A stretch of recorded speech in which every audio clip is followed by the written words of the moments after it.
Hello students, आज का topic है हमारा difference between mass and weight. ठीक है, ये आप ठीक है समझ सकते हो, पर है ना तो भी पहले की वीडियो देख लो, क्योंकि मैंने उसमें है ना मास और वेट में थोड़ा थोड़ा हर एक वीडियो बताया। ठीक है, तो पूरी वीडियो देख लो, कभी ये देखना, वैसे नहीं तो समझेगा नहीं। ठीक है, आपके ही काम के लिए बता रहा है कि आपको पहले की पूरी वीडियो देखना जरूरी है। ओके, वैसे देखोगे तो समझ जाएगा, और देखना जरूरी है पिछले वीडियो। ये आपके देखो 8 के बुक में भी दिया है। ठीक है, 8 या 9 के बुक में भी दिया है साइंस की, ये मास और वेट में क्या फर्क पड़ता है। तो इसका डिफरेंस है, आता है कभी कभी एग्जाम में, आ भी सकता है। ठीक है, तो देखते हैं मास और वेट में बेसिक डिफरेंस क्या है दोनों इसमें। ठीक है, मास क्या होता है, ठीक है, और वेट क्या होता है। लोगों को मास और वेट सेम ही लगता है, पर मास और वेट अलग अलग चीज है। ठीक है, मास मतलब क्या होता है, जैसे मान लो कि कोई भी एक ऐसी एक ऑब्जेक्ट है। अब ये ऑब्जेक्ट हॉलो है, तो ये ऑब्जेक्ट हॉलो है, तो इसमें इसका मास कितना रहेगा, जैसे कि मान लो इसका मास रहेगा 0 kg। अब मैं इसमें कोई भी मैटर डालता हूँ, मैटर मतलब कोई भी चीज़, मैं इसमें वाटर भी डाल सकता हूँ। ठीक है, सैंड भी डाल सकता, रेती भी डाल सकता, कुछ भी मैं इसमें जितना मैटर डालते जाऊंगा उतना इसका मास बढ़ते बढ़ते जाएगा। ठीक है, तो मास मतलब क्या होता है कि amount of matter present in the object. ये कोई भी एक ऑब्जेक्ट था, उसमें कितना अमाउंट ऑफ मैटर। अब मैटर क्या होता है, कोई भी चीज। ठीक है, वुड हो सकता है, सैंड हो सकता है, वाटर हो सकता है, एयर हो सकता है, कुछ भी। ठीक है, अब ये खाली है मतलब क्या है, इसमें एयर है, एयर का वेट बहुत कम रहता है, पर ये क्या मैटर नहीं है। यस, इट इज मैटर, क्योंकि एयर भी मैटर ही है। ठीक है, हर एक चीज जो मैटर है, हर एक चीज मैटर है। ठीक है, तो जैसे कोई भी ऐसा ऑब्जेक्ट ले लिया, उसमें कितना अमाउंट ऑफ मैटर प्रेजेंट है, उस पर डिपेंड करता है उसका मास। ओके, तो मास क्या है, द अमाउंट ऑफ मैटर। देखो, amount of matter present in the object. ठीक है, तो मान लीजिए कि ये मेरे पास एक ऑब्जेक्ट था, खाली था, इसमें मैंने 10 10 kg 10 kg वाटर डाल दिया। ओके, वाटर डाल दिया मैंने इसमें, तो इसका मास कितना हो गया, 10 kg हो गया। ठीक है, ये समझ गया आपको। अब ये आप देख लेना। ठीक है, तो ये उसका मास कितना हो गया, 10 kg। व्हाट इज, इसका मास कितना हो गया, 10 kg। अर्थ है, अर्थ के ऊपर ये ऑब्जेक्ट रखा, उसके अंदर मैंने मैटर डाला। ठीक है, कितना अमाउंट का मैटर डाला, 10 kg का। ठीक है, तो इसका मास कितना हो गया, 10 kg। 10 kg इसका मास हो गया। ओके, अब अपन ने एक और देखा था कि जब जब ये ऑब्जेक्ट है सरफेस पे पोल पे रहता है, पोल पे, तो इस पे जी कितना लगता है, मैंने पिछले वीडियो में बताया हो। ठीक है, इसलिए मैं बोल रहा हूँ कि पिछले वीडियो देख लीजिए। कितना रहता है, 9.8। ठीक है, 9.8 मीटर पर सेकंड स्क्वायर। ठीक है, तो ये मास है और ये जी है। इन दोनों का अगर मैं मल्टीप्लीकेशन करूंगा, मतलब m इंटू जी करूंगा, क्या मास कितना है, 10, इंटू में जी करूंगा 9.8, तो कितना हो जाएगा, 98। ठीक है, अब इसका यूनिट क्या लिखना, वो एक सस्पेंस है। तो ये m इंटू जी क्या होता है, ये होता है वेट। ठीक है, ये होता है वेट।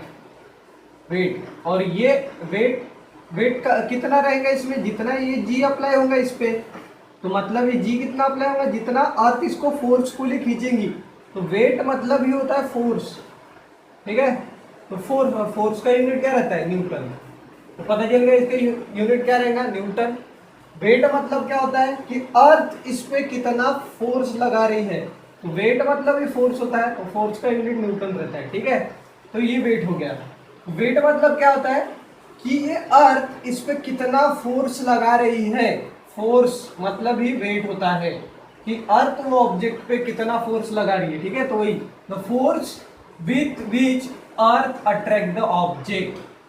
ठीक है, कि ये अर्थ ये ऑब्जेक्ट पे कितना फोर्स लगा रही है, और फोर्स का यूनिट क्या रहता है, न्यूटन। ठीक है, न्यूटन रहता है। और ये फोर्स कैसे कैलकुलेट करेंगे, m इंटू जी। ठीक है, तो वही है। तो देखिए कि ये जो वेट था इसका यूनिट क्या है, न्यूटन, तो इसका यूनिट क्या है, न्यूटन। ठीक है, इसका यूनिट न्यूटन है। मास का यूनिट मैंने बताया केजी, ये देखिए यहाँ पे मास का यूनिट केजी। तो ये दो हो गए, 2 पॉइंट समझ गए आपको। ठीक है, अब देखिए मास जो है उसकी वैल्यू कभी भी चेंज नहीं होती, मतलब हर जगह मास की वैल्यू सेम रहेगी।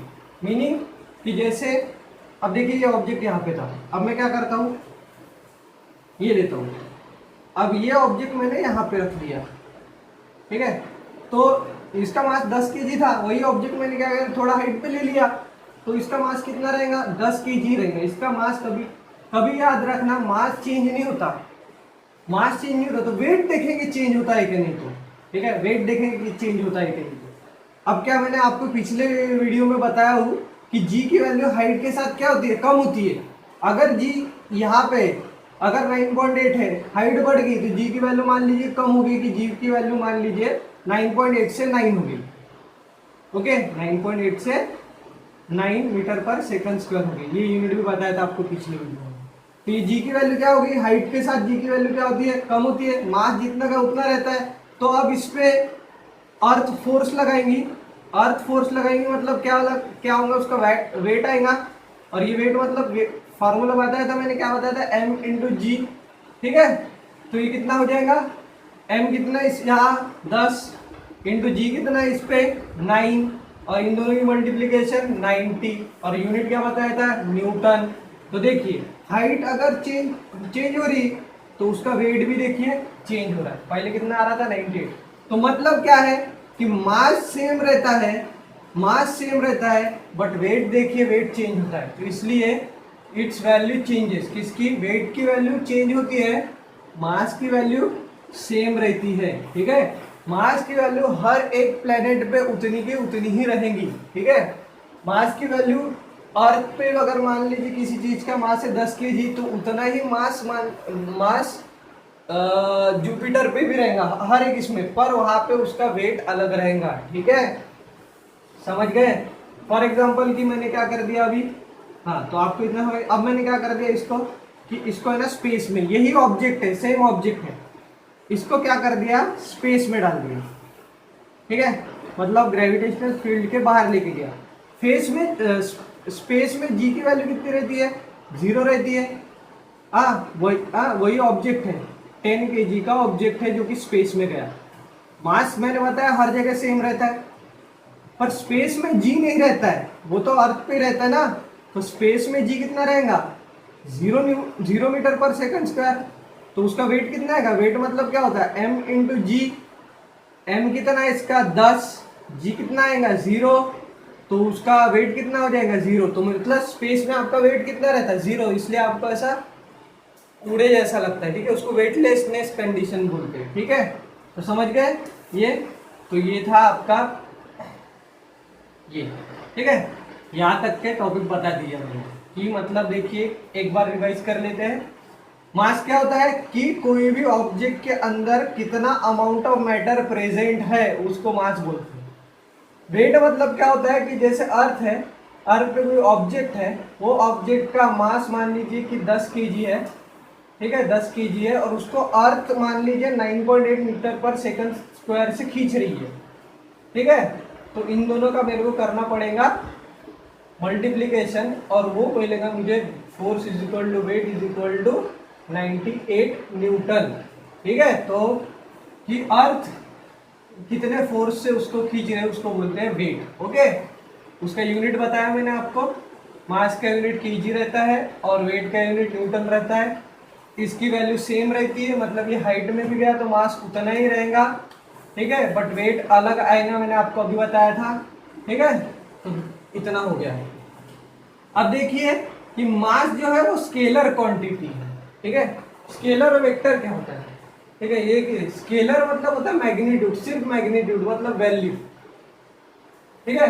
देखिए जैसे कि मास है, ये अर्थ है, यहाँ पे ऑब्जेक्ट है, इसका मास कितना है, मास है इसका 10 केजी है, ठीक है, इसका मास है 10 केजी है मान लीजिए। तो इसका सिर्फ वैल्यू लेंगे हम, वैल्यू, इसको कोई भी डायरेक्शन नहीं रहती, इसलिए इसको स्केलर बोलते हैं, स्केलर यानी सिर्फ वैल्यू रहती है जिसको। अब जिसको value plus direction, magnitude, value को मैग्नीट्यूड भी बोलते हैं, ठीक है, तो डायरेक्शन प्लस मैग्नीट्यूड या फिर वैल्यू जिसको रहेंगी उसको वेक्टर बोलते हैं, ठीक है। मतलब कैसे, जैसे मान लीजिए कि ये ऑब्जेक्ट है, यहाँ पे मैंने थोड़ा ऊपर लेके गया, तो इसका मास कितना है 10 kg ओनली, और मास का स्केलर क्वांटिटी जिसको ये रहेगा। अब इस पे जी लग रहा है, मैंने बताया था जी यानी ग्रेविटेशनल एक्सेलरेशन, ये पिछले वीडियो देखोगे तो ही समझ में आएगा। ये जी है तो ये जी कहाँ कौन से डायरेक्शन में लगेगा, ये जी नीचे के डायरेक्शन में लगेगा। क्यों, क्योंकि अर्थ उसको नीचे खींच रही है ना। तो इसमें क्या हुआ, ये देखिए मैग्नीट्यूड तो आया ही आया, जी का डायरेक्शन भी आया, और इन दोनों का मल्टीप्लिकेशन करते हैं, ठीक है अपन, जी को डायरेक्शन है नीचे की, तो ये देखिए ये मैग्नीट्यूड है, वैल्यू, और उसके साथ कौन है डायरेक्शन, इसलिए इसको बोलते हैं वेक्टर क्वांटिटी।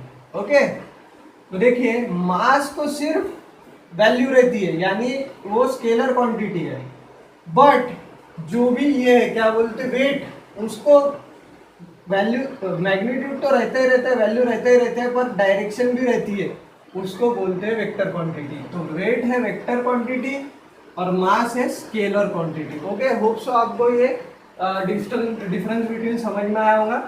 ये आप अपने नोटबुक में नोट आउट करके रख लीजिए, एग्जाम में ये पूछते हो। ओके।